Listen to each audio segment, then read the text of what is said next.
Welcome to the Dream Room, where creative minds gather to breathe life into bold visions. I'm your host, Amytra, and today I'm feeling honored, humbled, and hyped because we have in the house a man who has shaped sound, culture, and creativity behind the scenes and on the stage. He's the former music director and current trustee for the Grammy Awards, a legendary producer, arranger, and vocalist who's worked with everyone from Whitney Houston to Michael Jackson. And now he's bringing all that wisdom to the page with his new book, The Art and Business of Songwriting. Please welcome to the Dream Room, the maestro himself, Larry Batiste. Thank you so much, Amytra. I'm happy to be here. Oh, of course. Larry, I want to start right at the beginning because the way someone hears music as a child says so much about the artist they become. What's your earliest memory of music? Oh my God, music has always been around me. Growing up, I grew up in Oakland in a little section called Brookfield Village, and just walking down the streets and people hearing music come out of the houses and through the cars. And I've always loved music. And I think my earliest memory, I can't really pinpoint the exact one, but music has always just been in my DNA, my family. And when I realized that, wow, I could create this thing, it's been a journey. It's been a wonderful journey. I heard you talking in another interview. So I brought this old vinyl record because we both have uncles that played sax, do we not? Oh, Hank Crawford. That's my uncle. Oh, wow. Yeah. Yes. He was musical director for Ray Charles. And he's no longer with us. Awesome. Great musician. Thank you. You knew him? I didn't know him. Oh. I think I've met him, but I can't say I knew him. But I was like in the audience somewhere going. He was on the Berkeley record label. Yeah, I think he was on Fantasy Records, maybe. Fantasy, yeah. And I was signed to Fantasy Records You were. early It's a on. small world. Yeah, and so I walked down the hallways and would see. Sometimes I run into people like that and just see their albums all over the place. Oh, it's a and small stuff. world. So I was heavily influenced by jazz and the people that came before me. How much of an influence was your uncle? The way he influenced me, I didn't get a chance to see him because he passed away when I was around 7. Oh. But he played with the Duke Ellington and people like that. I can't remember all the greats he played with. But by the time I was aware of him, he was sick, he was an alcoholic and all this type of stuff. And that was a terrible ending. But the blessing out of that was that my aunt, his wife, at that time felt like it was music. Music was evil, and none of these people, all that. So when he passed away, she didn't want anything musical in the house, whatever. So she gave away things. Like he gave his sax to someone, and we got the piano. Wow. And so that was my gift from him and from her, because this piano sat in our garage, and no one in my house was musical. This piano became a catch-all in the garage. His clothes was sitting on top of it and all that. But as I was a kid growing up and things would happen to me, I would retreat to the garage where this piano was, but nobody wanted to mess with it. And I started to peel the things off of it. And I sat down and I played a note. I'm going, oh my God, that's beautiful. And I played another note. I'm going, that sounds good together. And I played another note with those two, and that became a chord. So I'm going, with this chord sounds good with this chord. And with those two chords, I began to write songs. At what age? I was about 9 or 10 by then. Music was healing in my medicine. So as a kid, when things would happen with me or whatever, I would retreat to this garage, to this piano that no one was interested in. And it was all mine. And I was able to document my situation in a song. Do you remember your first song? They all sucked. It's okay. I don't remember. But for me, they worked. Yeah. It was my healing. And once I was able to document the situation, I was able to go back out into the world and do my thing, because I always had this thing to retreat to. So music has always been my medicine, my healing. So I learned that at an early age, and I began to, as I grew older, I began to develop my songwriting and really listen and go, oh, okay, they're telling the story here, and learning what that stuff was all about. Okay. I won't push you on that first song, but we know what it was about, whatever you were going through in the moment. So how did your path evolve from being a musician to a music director to an author? Yeah, I evolved. Sometimes God is steering you to places and you don't know why you're there or whatever, what it's going to lead to. So I just been blessed to the point where all the things, all my experiences kind of led up to that. I started playing trombone in the fourth grade, and then that led to me being in bands and all this kind of stuff. But then I went on to college and was a trombone major. Part of that, getting that degree, is that you have to take all these instruments. You have to understand all the instruments. And that's part of that understanding, to know how to arrange, to know your theory. Each semester, I would take a different instrument. I would take flute, and I sucked at all the instruments. But I understood what they did. So I had to do that. I took violin. I couldn't stand to hear myself practice. I was like, but I didn't understand while I was learning all these things and how they relate. But I realized that it was because God wanted me to be a musical director. So at an early age, I wasn't intimidated to stand in front of an orchestra, to write for an orchestra, and to be able to talk to musicians and relate to them. Say, no, I need you to play this, to write things that weren't out of the range of a particular instrument and understand how they operated. So he was setting me up to be an arranger, to be a producer, to be a musical director, and all that, and have the musicians respect me because I could talk their language. That was his plan, not my plan. I'm going like, okay, this is giving me a legitimacy in what I want to do, besides just being a feel-good writer and all. That's all good. But to be able to apply it and then to connect with people. What was being a musical director for the Grammys like, a day in the life? Oh, it was amazing because 80% of the gig is communication, being the people working out logistics. The music part is the easy part. It's the fun part. Is you talk to the artists about the arrangements, the songs, and all that kind of stuff. And that's my wheelhouse. But a lot of the gig was hiring the musicians, working out the back line, which is the instruments that everyone has to play. Musicians have endorsement deals, so you have to make sure when you're ordering their instrument is with who they're endorsed with. Because let's say the keyboard player is endorsed by Roland, you can't order him a Yamaha keyboard, and then it's on the TV or some whatever, that kind of thing, working with union contracts. I spent a lot of days at the computer working out what's going to happen, making the itineraries. What is the load-in situation? If somebody has an artist with their parking or their limo driver or their whatever, set them with the right person to do that. So it's like really being organized and being a great communicator. And that's just being blessed with not only musical skills to be able to arrange and write, but also be able to communicate with people, get back to people right away, to let them know what's going on and ask the right questions and all those type of things. That's all part of the job. So the day in the life of a musical director is very busy. You were multitasking for sure. And stuff. And then also being able to handle all the arrangements. And what I love about that particular gig was I love all genres of music because, of course, the Grammy Awards is multi-genre. So when I'm trying to figure out what the walk-on music is, if the category is best bluegrass, then I have to study bluegrass and come up with the best bluegrass jam so that they feel good about honoring their category and their genre of music. Classical, country, rap, whatever it is. So I had to really do a lot of homework on all those genres and do them well and put the pieces together. So I learned a lot, and I learned to love all and embrace all types of music. And there's excellence in everything. There sure is. So I got lots of respect for whatever you do. Yeah. You know? Now listen, before we get too deep into theory, I got to give props to one of your superpowers, and that is funk.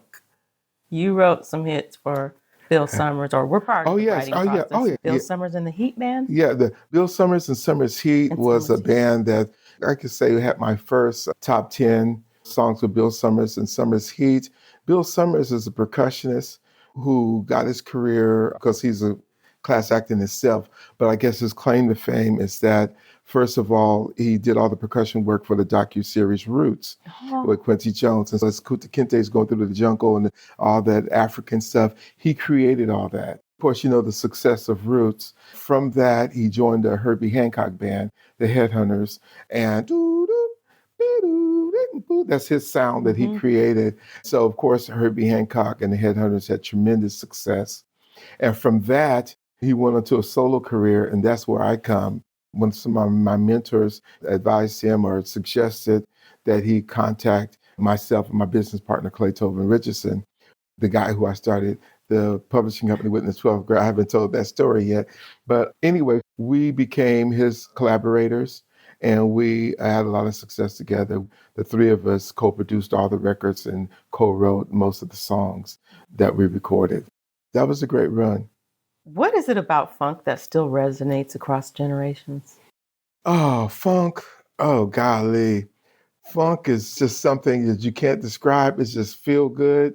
It's feel good music. You don't know why you said, I mean, it's like putting the sauce on whatever. It's an exclamation point. And I think it's just really special. One of the earliest funk songs that I was so into was Jam the Box.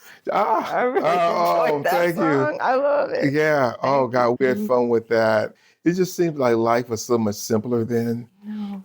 People, it's just a lot of crazy stuff going on now. But music was like that too.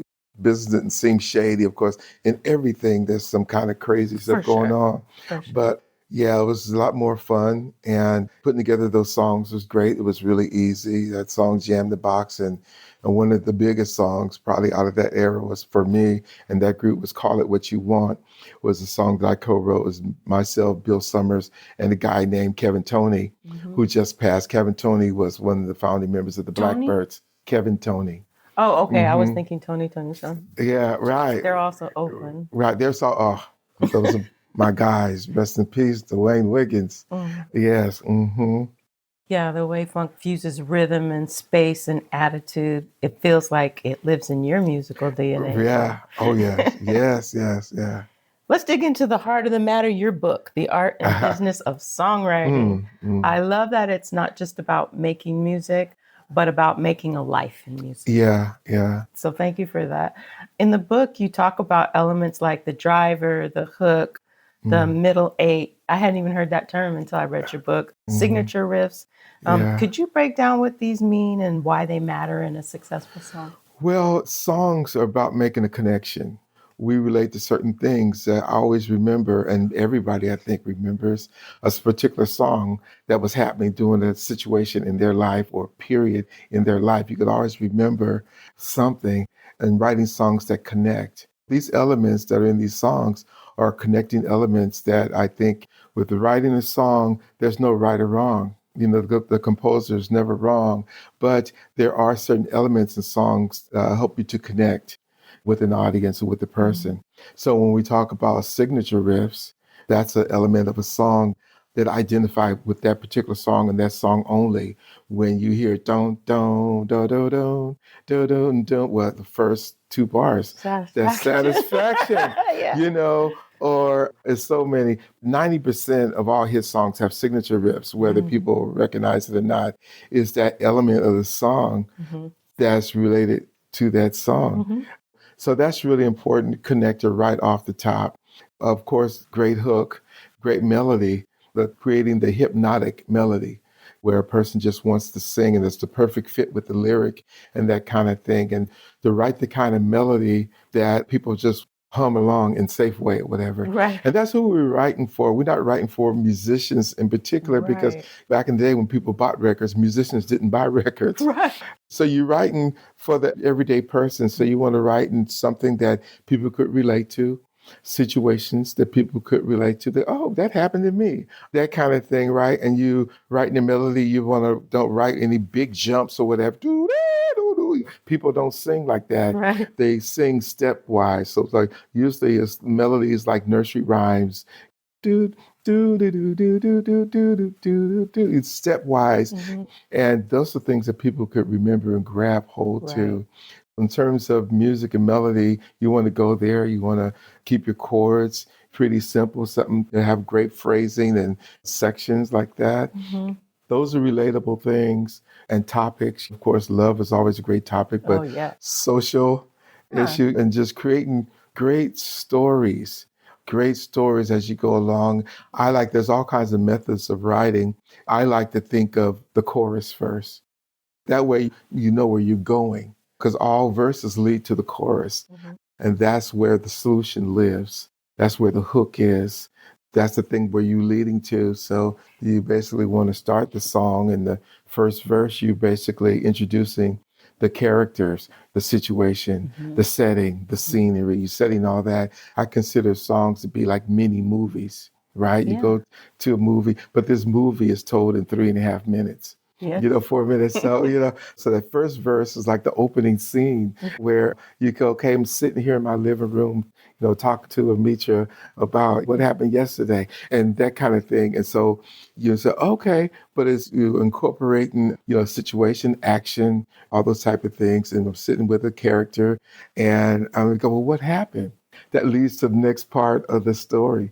You introduce the characters, the situation, the setting in the first verse usually, and you don't have to have a B section or whatever, but you can. They help you set up the chorus, go into the chorus, and then in the second verse is usually, okay, and then what happened? The story continues, right?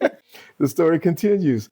It's like that. So you tell a great story, and then you always have subplots, like in the film, and I call those counter melodies. Those are like other things that happen, like answers, like call and response. You have a counter melody that goes with the main melody that kind of answers it, that kind of thing. So those to me are like subplots. And I know this is a long answer. No, you're the master. You're the maestro, you're the master. No, I look at it like that. And then songs don't have to have a bridge, but sometimes they have a bridge. The purpose of the bridge is a diversion. Diversion was like, okay, everything is going this way, then what about something else to kind of freshen it up, whatever. So if your song is called I Hate You, and then you say, I hate you, I hate you, I hate you, that's the chorus. Everything is leading up to that. And then you, first verse, you did this, you did whatever. And then second verses, and then what happened? And then you did this or whatever. So your bridge might be reminiscent about the time you got together and how wonderful it was. Right. And all that. And then the transition going back into that, I hate you is the last 2 lines maybe. Oh, and then you slept with my best friend. And that's why I hate you. Transition going into that, you know what I'm saying? So your song has shape and all that. And it's always something that people could relate to. Would you say that earworm and hook are the same thing? Yeah, ear candy, earworm. And earworm is like something like that. You just keep wanting it over it's and him over. like, oh, yeah. That's hook. And that's what you want your hook to be, like an earworm. Yeah. I've never heard that term, but yeah, that's what you want it to be, because that's the part that everybody sings along with. Yeah. That's the part everybody knows. I remember back in the day when I used to buy records and people used to buy records, sometimes I go to the record store and I couldn't remember the name of the song. But I started singing the hook, right? Because that's what I remember, right? So that's why the hook is so important. Yeah. The thing that you can't, your earworm, that you can't get out of your head. Would you be willing to break down a couple of songs? I was thinking maybe one popular song, okay, and one not probably no one knows. I decided to use Prince because we happen to be talking on the anniversary of his passing. Oh, really? In 2016. I was a big Prince head. Oh, God, me too. Oh, I love that man's music. Yes. And he could tell a story. Yeah. Oh, yeah. And paint a picture. Very visual. Oh, very vivid pictures, yeah. Yeah, Prince is excellent. What song is it? When Doves Cry. When Doves, oh, my God, yes. And then you just tell me when you need me to stop or whatever. I got to get past this little commercial. You on YouTube? Yes. It's good that you can do so much on your laptop.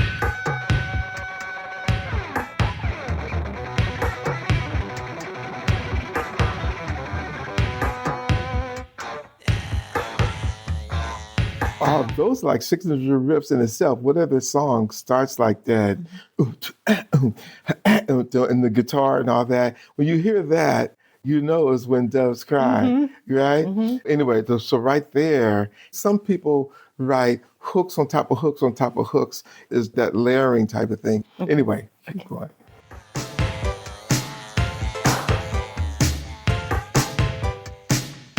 Stop there. Next signature is dunk, gang, gang, gang. Dunk, gang, gang. That's the signature riff. Yeah. Dunk, gang, gang, gang. No, it's like before he even starts the verse, you go, he don't even have to sing. If you hear don't, dun, dun, dun. It's like it's singing to you, huh? That's When Doves Cry. You don't have to sing a word. Okay, go ahead.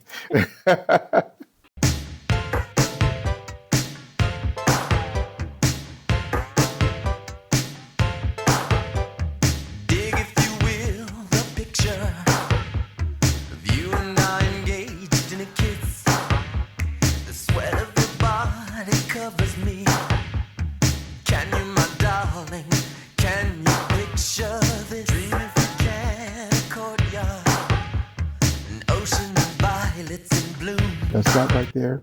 Now, in the beginning of his song's first verse, he's incorporated action, detail, imagery, your body sweating, all the courtyard and all that. You get a picture, sense of he puts you in that place of, okay, you're right there. You understand where he is. You're there And with he's asking you just to picture those things. Anyway, so that's what I was talking about. The first verse, setting up the characters and incorporating the action, detail, the imagery, and all that kind of stuff. So. Animals strike curious poses. They feel the heat between me and you. Just leave me standing, alone in a world that's so cold. Maybe I'm just too demanding. Maybe I'm just like my father, too bold. Maybe you're just like my mother. She's never satisfied. Why do we scream at each other? This is what it sounds like when doves cry. Okay, start right there. Some songs leads up to the hook, and the hook is sometimes a stanza all in itself. You sing the hook. This type of writing is where he mentions the title of the song at the end of the verse. Anyway, so that's the form of this song, which is really cool. I like what he talks about and relating to people. He talks about his mother and father and the mother who's never satisfied. What people could relate Yes. Yeah. to that. And even if it's not true, is what young people sometimes think when they have parents. It's like they think they're on them all the time or whatever. So whether that's really happening or whether it's not happening, I think a lot of people could relate to that. So I think having relatable subjects. But I like this type of song too, because usually the hook is a hook by itself. But in this particular instance, the hook, the title comes at the end of the verses.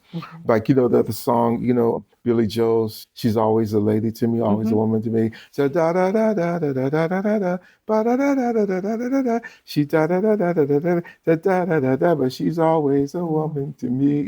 Anyway, it's that type of thing. Cool. I was kind of confused because when I was listening, I must have listened to this song 1,000 times. I was thinking, is this a bridge? Right, exactly. And then all of a sudden he's saying when doves cry, and I'm like, well, maybe not. Right. What he uses for the hook is, in place of that, is the signature riff. Dun, dun, dun, dun, dun. Usually people sing along with the hook. Yeah. People sing along with dun, 'Cause I dun, do. dun, dun, right. Dun, dun, dun, dun. That's the hook. Yeah. So, all good.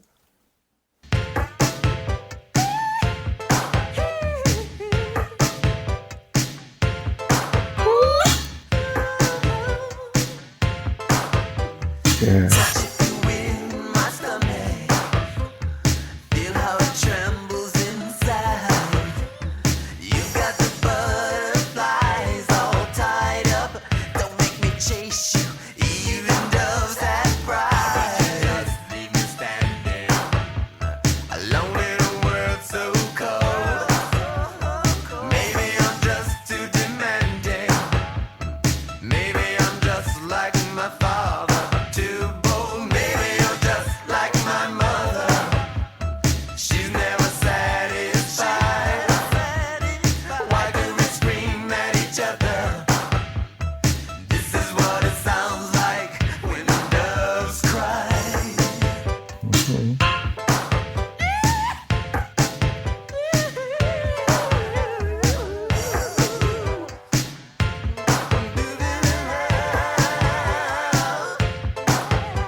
Back to the mother thing, that's like a refrain that he continues on. Like, you got that. It's like another hook.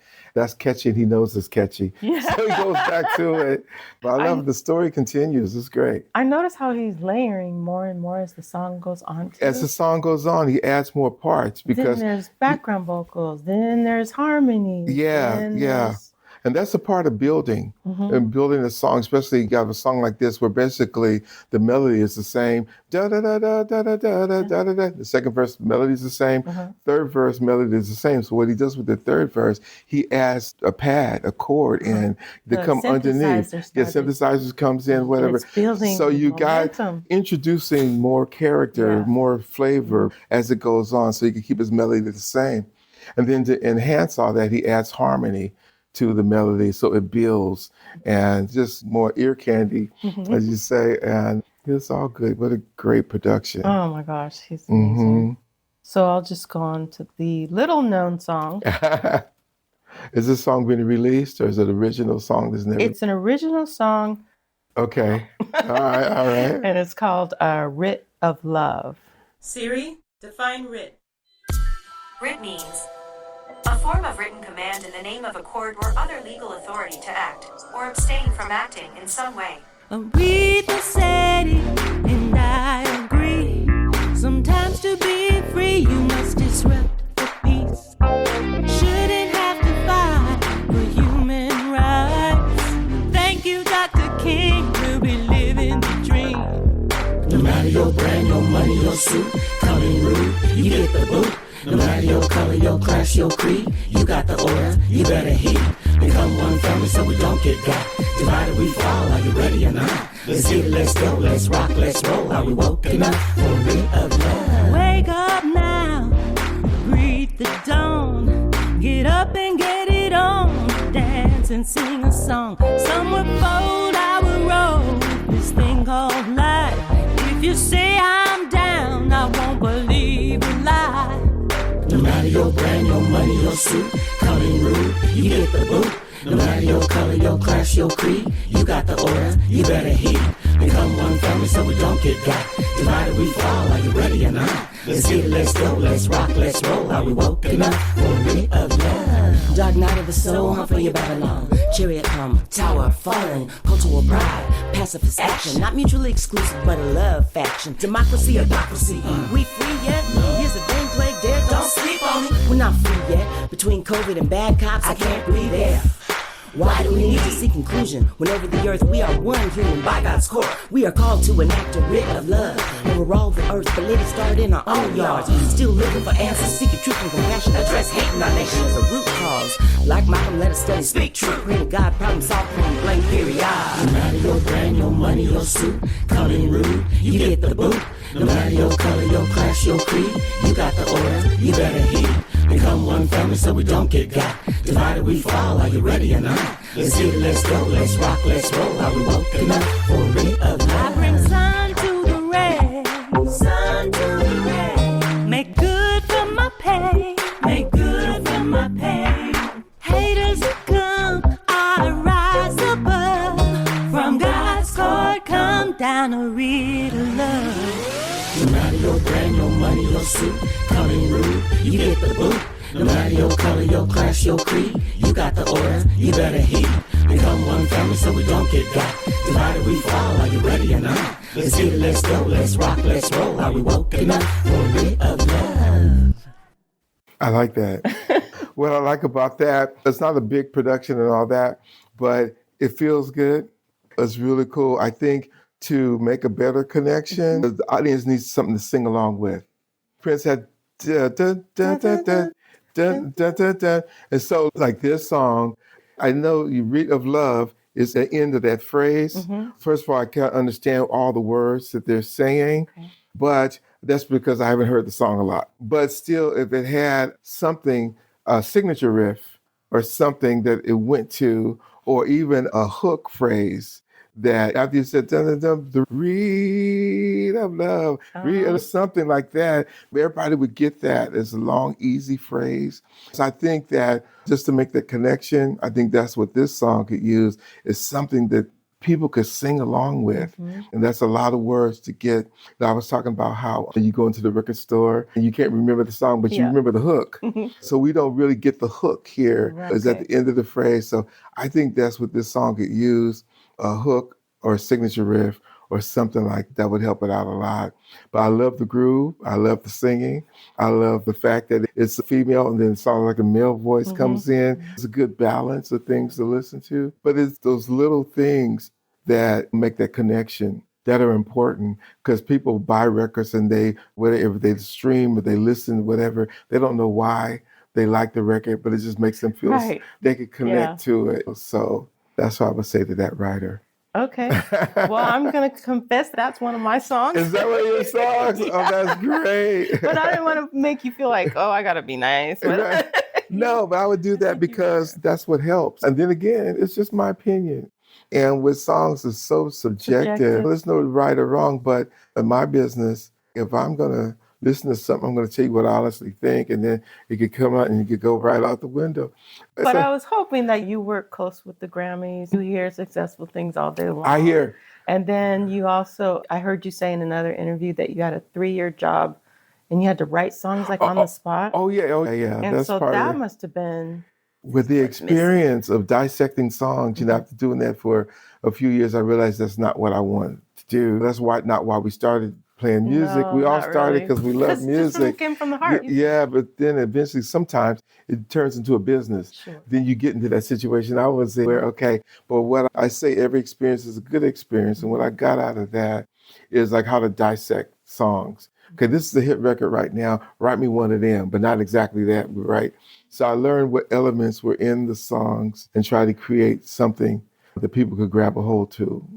Like some people, I guess if you're big and not everyone that's big thinks the same, but you're less of an artist and more of I'm a hit maker. I'm a kid, that's what I do. And then you'll have an artist like Jesse Johnson who will say, I've never said that in my life, writing this song. So he's more of an artist. And what say you? Where do you come in on the equation? What do you think? Is it possible to say, I'm going to write a hit? Yeah. And you really have tools to make that happen? Yeah, with an artist, you mean if the artist is who they are, and I just make suggestions and stuff. If there's some person who's really open and want to make a connection, they could listen to me or not. But everybody wants to increase their territory, and it is. Although we don't want to be competitive, it's very competitive in terms of, so if you have the basic elements of making the connection, there's no specific way to do it. You can always do it your way, your style, but those elements have to be there. Am I making a connection to that person? Am I saying something they could relate to? Am I using the right word choices? Because words are so powerful. Yes, you can switch your word and people go, oh, I get it. Oh, I know what they're talking about. And sometimes people use words that only mean something to them, some kind of personal experience that they had, and the world is going, what do you mean by that? I didn't have that experience. What is that you're talking about?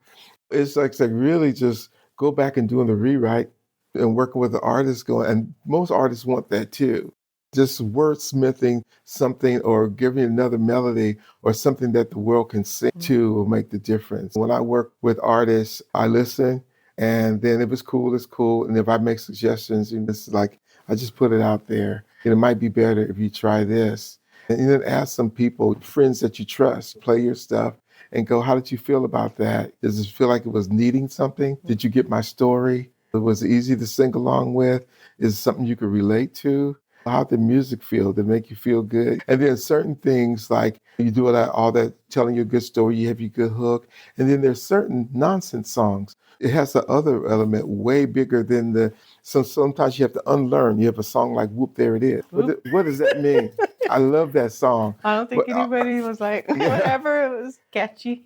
Yeah, for me, it made me feel good. Yeah. It made me feel great. I listen to that song all the time. Whoop, there it is. I can, head can bounce a little bit and all that. And that was the purpose of that song. Who Let the Dogs Out? You know what I'm saying? So just the ability to know all this stuff, to learn, and then just as quickly unlearn some of these things to make it work. And the thing about those type of songs I mentioned, Whoop, There It Is, Who Let the Dog Out, they made a connection. Yeah, they did. And what's interesting to this point is Mariah Carey, because she's a hugely successful, always dance to her own drum when it comes to whatever she And she writes with a lot of big words. Right. And I've heard a lot of people when I'm listening with them, My they're like, song why do vibrating. girls always use those kind of words? Because it just, I don't know. But Yes. it makes sense to me, but I've always been into words. So I've learned 5 words a day. Yeah, In yeah. junior high, me and my friends, and we were just weird. Yeah, And yeah. that doesn't bother Mariah me. Carey, I'm such a big fan of hers. Me and too. I think how long she's been able to sustain this business. Mhm. And she started off with a major label and all this type of stuff and doing the pop thing and just, but always being herself, always controlling. I think probably because she wrote her own words and Very melodies. helpful. So she was able to express herself. She took other people's music, but she always was able to express herself and go through the generations and go through the big pop songs. What's the You're a Hero, or whatever, to hip hop and all that kind of stuff, and using samples. And she's really, I have a real good friend, Walter Afanasieff, who did a lot of writing with her. And I'm just so happy Wrote for their success. That first stuff, like, Yeah. The I'm very kinda first thing was Visions of Love Vision with of Love. Narda Michael Walton. oh. And that was revolutionary. I remember I was in the car Right. driving, that song came on. I'm like, Yeah. we I were mean, all, who is this? just big. The song was just big and all that. And she did the big production. And she's amazing. And she doesn't have to do another thing in life. She's done it. She's like a Stevie Wonder. He don't write another song, he'd be fine. That was a master class. Yeah.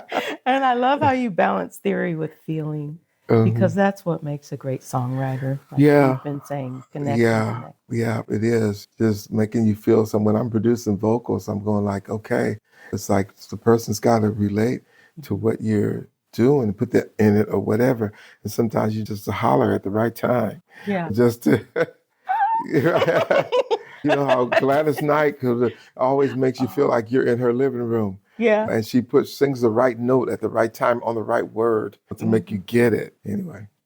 In your book, Donald Lawrence says, for a singer to come into a session knowing their part is basic. Yeah. The nuances, dynamics, Right. feel, the heart of the song are where the work lies. Yeah. Would you walk me through that process for a singer just starting out?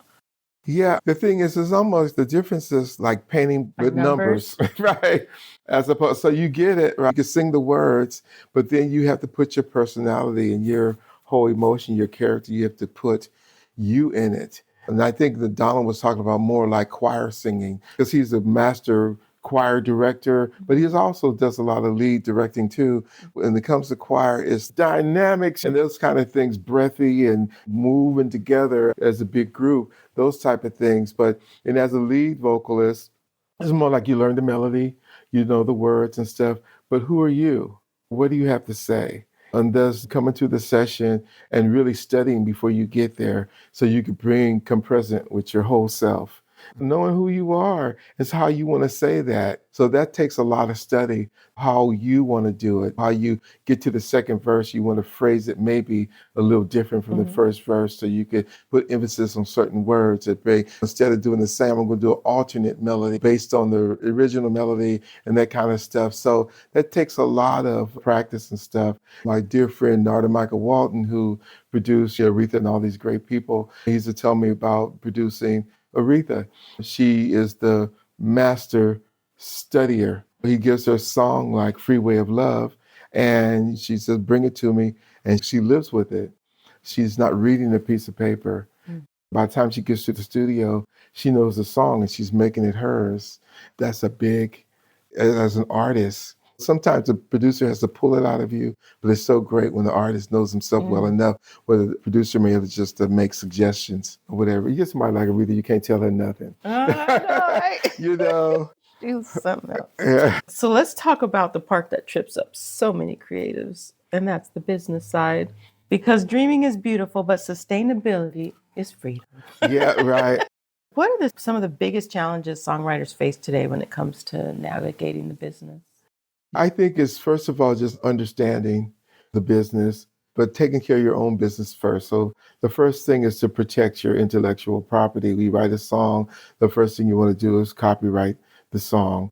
So that's the first basic thing. And then the art of negotiation and whether you have to start your own publishing company, because that's where all the business lies. So you have a big pie, which is the song, and half of the pie is the songwriting part, and the other half is the publishing part. The whole pie belongs to you, but you had got the half that's got to be the business side, where that's where all your contracts and your registrations are done and all that kind of stuff. So understanding how that works, and you can make sure when you that in your publishing hat that you've done the copyright, that you have a mechanical license with the label, whoever's releasing it, that you registered with BMI or ASCAP, whoever your performance rights organization is, that you've done all those basic things. And then the next part is, okay, who's going to hear it placing the song? If you're not putting it out on your own record, you as an artist, then you want to try to get someone to record your song.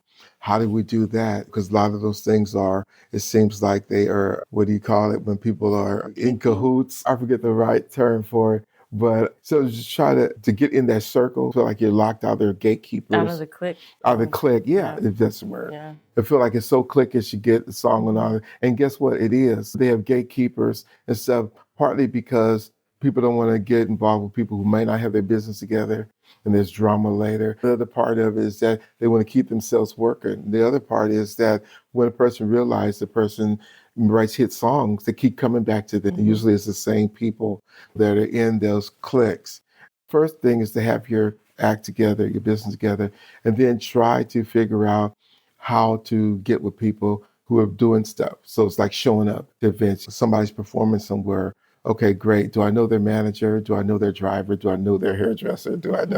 Who do I know that let them know that I'm a songwriter and I want to collaborate or I want to get something on their record?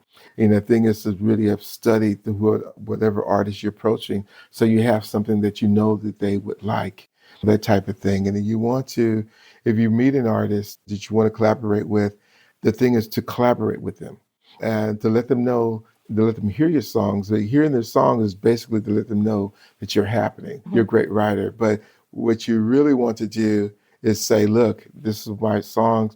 Let's write something together. Because the song that you write with the artist, that's the song that's more likely that's going to get on their record. Mm-hmm. Because what? They own half of it. Right. There is business. Right? So they own half of the publishing, they own half of it. So they have an interest and they have participation income in that song that you wrote with them. So that song is more likely to get on their record, then your song could be better. It's going to be all that stuff. But the business side is, so you want to find artists and you want to collaborate with them in some kind of way. And some artists are really just genuinely looking for a good song. They're not trying to be writers. That's where you strike gold. On to Papa. Get your song in there. Yeah. But for the most part, you want to collaborate with people. And those are the songs that's going to get on records. When you think back over your career, is there like a collaboration that just warms your heart every time you think of it? You must have had lots of experience. Yeah, I've had a lot of songs I've collaborated with people, but I think that Bill Summers song, there's no call it what you want, that was probably my first. I collaborated all the time with Clay Tobin and Bill Summers, but we brought somebody new into the fold, and it was Kevin Toney from Blackbirds, who was a group that I grew and was signed to Fantasy. We were signed to Fantasy at first before signing with MCA. It was a label made, and I loved the Blackbirds, and he came up with this groove. I love this. So that's very magical. And because of my very first top 10, to hear that on the radio, this song, again, I wrote the lyrics back in my little garage with that little piano or whatever, and told the story right there. And then to go in the studio, to become a record. And then we toured as well. So let's tour all around, and you're in stadiums, you're in places, and see thousands of people singing this song that you wrote. It must be so rewarding. So I think probably most memorable, I think anybody, when they first time they hear this song on the radio, that would be the one. That would be the one. With AI and free streaming, people are less likely to pay for music. So how should an indie artist expect to make money? That's a good question. AI is a double-edged sword. We have to embrace it because it's here and it's not going anywhere. Mm-hmm. And and plus what's weird about it is that your intellectual property is hard to detect if somebody's stealing it or not, because you could say, give me Amytra I want part of Amytra. I want part Madonna. I want part Beyonce. I want part of Coldplay. Give me some Earth, Wind, and Fire in there. And you can have 30 artists in there. By the time the song comes out, you don't even hear Amytra anymore. Okay, so that's the tricky part. And we're still trying to find ways to combat that. I say we, the Recording Academy and the Library of Congress. The rule now is that if it starts with a human and you only use AI to enhance it, then it's yours. You could copyright it, that kind of thing. If it starts with AI, you can't really copyright it. But we're on an honor system. So how many people use an AI? I'm going to tell people. It's going to tell people, right? That's right. The other thing that AI has done that with Spotify, we've gone from 60 songs being released per day to over 100,000 songs because it's so easy to create and release music now with AI. You don't know how it's generated. That has made the pie, the slice for songwriters much thinner because it's Spotify, they take 30% from advertisers or subscriptions or whatever it is. And then the other 70% is split amongst the writers and the creatives and stuff. Now, with more music being released every day, that pie is even thinner because no matter how many artists there are, there's still that 70% that is being divided by. It made it tough in that way. But I guess the positives about AI is that for where data is really important. So artists trying to figure out who's my audience, who's listening to most of my music and how trying to reach them for marketing purposes, or you're figuring out who your fans are and who you can relate to with things to say, how to market basically is great for that and having the information. That information is really important to go, okay, my song is being played in Brazil.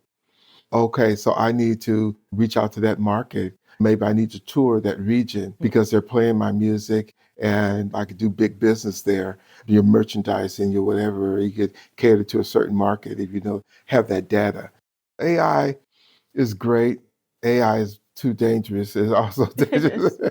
So yeah, we're still in that gray area in terms of how it could really help in terms of improve our livelihoods. But I just remember, I feel like it almost, correct me, and we could have different I'm not opinions. an expert. It's like back in the day, like in the 80s, when a new song would be released, you just assumed you were going to pay $10 for an album, Yes. or whatever it was. I know. And you never questioned it. And it was Right. worth it to you. And Yeah. in some ways, I feel like the streaming has cheapened the value Oh, of art. absolutely. I have a good friend that I write with, a dear friend named Andre Pestis, and he writes a lot of rock and country, and so Huey Lewis, Bonnie Raitt, all that kind of stuff. And he's old school like me, but when this whole new thing came in with streaming, and he's a person who's made a lot of money by people buying records, and then all of a sudden they stop. So we do seminars and stuff, and the young kid says, Mr. Pestis, what advice do you give for a young songwriter coming up in the business today? He says, run. That was his answer. But now we're making music through getting song placements on TV and film, trying to reach out to music supervisors, that kind of thing. Is that Gaming. something anybody can do, or do you have to know somebody who knows something? You have to know the part I talk about showing up. You hear there's organizations, there's the Recording Academy, that's the West Coast Songwriters, there's people like that. When they have these seminars and conferences and stuff, the thing is to show up. Okay. To show up when there's some music supervisor there screening songs or just trying to get their information and that kind of thing. Or if you have an opportunity to get your song critiqued with one of them, do that. And to find out something about their company, something about them when you show up. That's the whole thing about the art of networking. If you show up to a situation, I used to be master at that because I was a real shy person. I would show up to something, sit in the back of the room, check it out, Same. and I'm gone. Okay, I got the information, but at the end of the day, I really hadn't done anything but I have a bunch of notes. So the thing is, when you hear about something going on, try to find out about that person that's getting ready to speak or that panel of people as something that you can relate to. Try to listen to their songs so you get, when you go up to them and say, hey, you're really great. That's not good enough. Hey, I really love that song. That's not good enough. Say, hey, you know what? That song that you wrote, when you went to that bridge, why did you go to B flat instead of going to G, whatever, that kind of thing. So you know something about them or what they're doing, and you can have a conversation with them and go, oh, this person really knows music. This person really knows my song, and they could answer you and that whatever. Hey, do you mind if I give you my number? Would I take your number? That kind of thing. And so now you've done something. Can I let you hear some of my songs? That kind of thing. And they like one of your songs, maybe something, get something going. And then it comes down to, hey, can I collaborate with you? And that type of thing. So that's how you get, or maybe they just want to take your song as it is and go, if they're a music supervisor, I got this thing I could use your song for. And the thing to ask those people when you get a chance to meet them, what are you working on? If they're a film supervisor and they're looking for music for the chase scene, not to send them your love ballad. Exactly. So you try to find, dun, dun, dun, dun, dun, dun. You want to send, oh, I'm looking for the chase scene. Yeah. You send them that thing and only send them 2 or 3 songs. I know that when people send me songs, Mr. Batiste can see, yeah, and they send me 18 songs. It's so overwhelming. When do you have time to listen to 18 songs? So you say to yourself, okay, I'm going to listen to them when I get time. But when do you have time? That time never comes because it's so overwhelming. But if somebody sends you 2 songs or 3 songs, you could say, okay, I could check that out. And vice versa, in reverse. That's when you ask, what are you looking for? And send them something very pointed, very specific to what they're asking for. I have a friend, Michael Bearden. Michael Bearden is a great musical director. He just does the Kennedy Honors. And at the time of Michael Jackson's death, he was his musical director. And now he musical directs Lady Gaga and stuff. But he also did in the film and film scoring and stuff like that. And he says, look, listen to what the director is saying. If he's asking you for peanut butter sandwich, don't give him a steak. You know what I'm saying? Because everybody wants to show what they can do. And so I know he asked for a peanut butter sandwich, but I'm going to give him a steak anyway, just because I can. That kind of thing. And say, no, I asked you for a peanut that doesn't fit. That kind of thing. So what's one myth about the music business you wish you could bust for good? One myth, I think that players are playing. No. Ain't nobody playing out here. No. This is a business. Our job is to make it look easy. They have no idea how many hours and hours it took to make it look that smooth and that It's good. to make it look that good. And then the whole point is like, how am I going to get to these people? How am I going to make it? What action plan do I have to make this happen? I think for people, it looks so easy, they actually believe it. Oh, that must be the life. You have no idea what they pay to be there. Yeah, exactly. What sacrifices they made with their family, their time, their all that kind of stuff. Money, everything. Hours of rehearsal. And so I think that's probably the biggest myth. I like for people to respect all the work that goes into something. There's no way somebody give me their CD and I toss it. Because I know that took 3 years of sacrifice or whatever. It took all this stuff, whatever, to go through. You check it out, you honor it, that kind of thing. And I think people don't have that same type of empathy or understanding and respect for artists. You're a wonderful resource. So here in the Dream Room, we always ask our guests to reconnect with that inner compass, the one that brought them here in the first place. What does dreaming big mean to you now in this chapter of your life? Dreaming big means there's not a really answer to that, but I know what I want to do at this stage of my life. I want to recognize and walk in gratitude and just recognize that I must always keep evolving. Is no matter, okay, whatever great thing I did yesterday or today, okay, that was today. So what can I do next to reinvent myself, to evolve and keep learning something better? Because once you reach the top, there's nowhere to go but down. So you want to keep reaching. And that's why now I'm 68 years, I'll be 69 this year.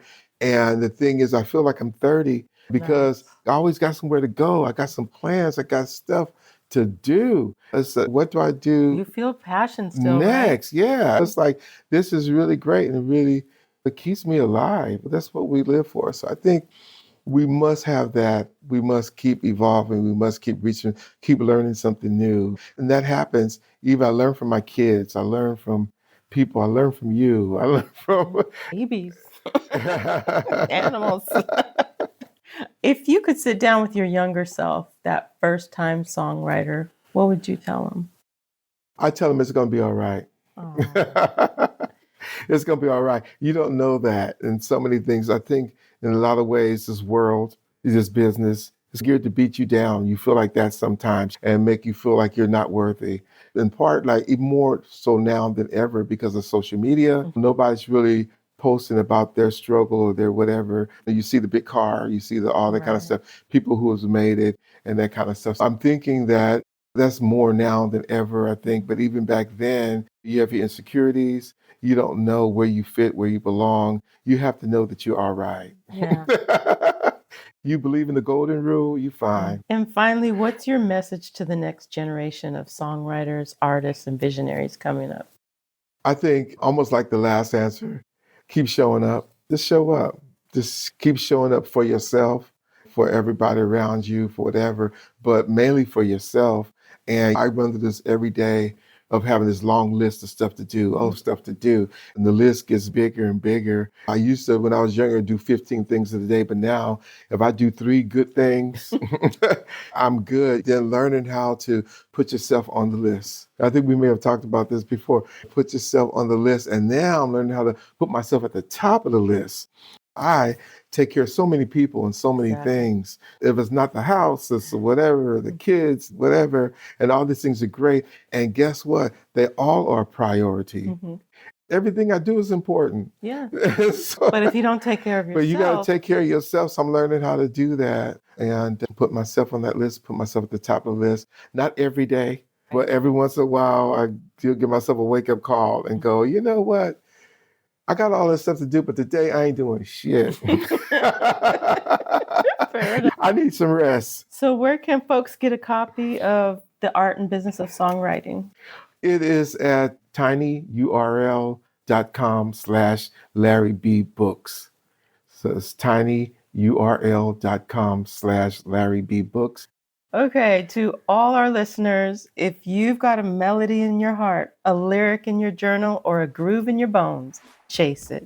We'll catch you next time in the Dream Room. Until then, keep dreaming out loud. Thank you, Larry. Thank you for having me. Yeah!